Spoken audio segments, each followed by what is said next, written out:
বিএনপির চেয়ারপারসন খালেদা জিয়ার রোগ মুক্তি ও সুস্থতা কামনা করে হোয়াইকং ইউনিয়ন দক্ষিণ শাখা ১ নম্বর ওয়ার্ড যুবদলের উদ্যোগে দোয়া ও ইফতার মাহফিল অনুষ্ঠিত হয়েছে।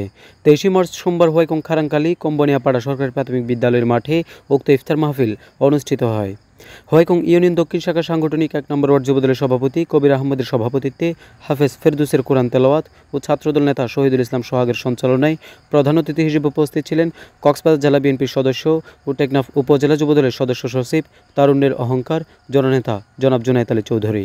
প্রধান বক্তা হিসেবে উপস্থিত ছিলেন হোয়াইকং ইউনিয়ন দক্ষিণ শাখা বিএনপির সভাপতি আলী আকবর মেম্বার।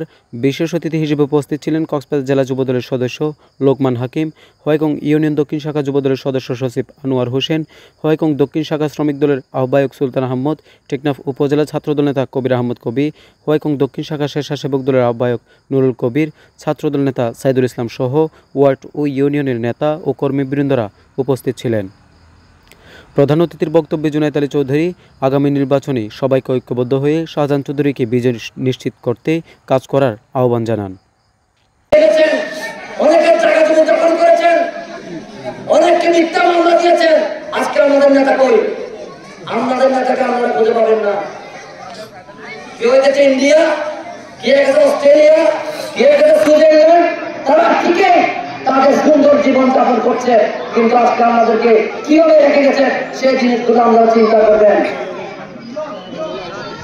আজকে আমাদের সকলের উদ্দেশ্য করে বলতে চাই, আগামীতে জাতীয় নির্বাচনে শাহজাহান চৌধুরীর কোনো বিকল্প আছে? শাহজাহান চৌধুরীর কোনো বিকল্প নাই। উঠিয়া কেন্দ্রে শাহজাহান চৌধুরীকে আমরা একজন রক্ত দিয়েছি। আমার নেতা শুধু উঠিয়া কেন্দ্রের নেতা নয়, আমার নেতা পুরা কক্সবাজার জেলার নেতা।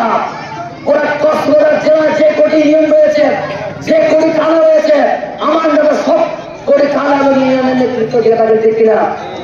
সুতরাং আমার নেতার প্রতি যদি কেউ ভুলবশত বলবো মান অভিমান করে, আমরা আমাদের থেকে ক্ষমা চেয়ে নিচ্ছি। আমি আমাদেরকে বলতে চাই, শাহজাহান চৌধুরী 4 বারের এমপি ছিলেন। শাহজাহান চৌধুরী উকিয়া ক্যাবিনেটের যে উন্নয়ন গোল করেছিলেন, সেই উন্নয়ন গোলটাও অন্য কোনো উন্নয়ন হয়েছে? হয় নাই। সেই উন্নয়নের উপর হয়তো কিছু কাজ হয়েছে, কিন্তু তার উন্নয়নের বাইরে গিয়ে নতুন কোন উন্নয়ন এখানে হয় নাই। তাই আমি আমাদেরকে আজকে ইফতার মাহফিলে অনুরোধ করবো, আগামী জাতীয় সংসদ নির্বাচনে যে আমাদের বিরুদ্ধে প্রার্থী হোক না কেন, আমরা যোগ্য প্রার্থী বেছে নেবেন। সর্বশেষ সাবেক প্রধানমন্ত্রী বেগম খালেদা জিয়া ও বিএনপির ভারপ্রাপ্ত চেয়ারম্যান তারেক রহমানের সুস্বাস্থ্য কামনা এবং বিশ্বের মুসলিম উম্মার শান্তি কামনায় দোয়া ও মোনাজাত করা হয়। News desk, Cox morning.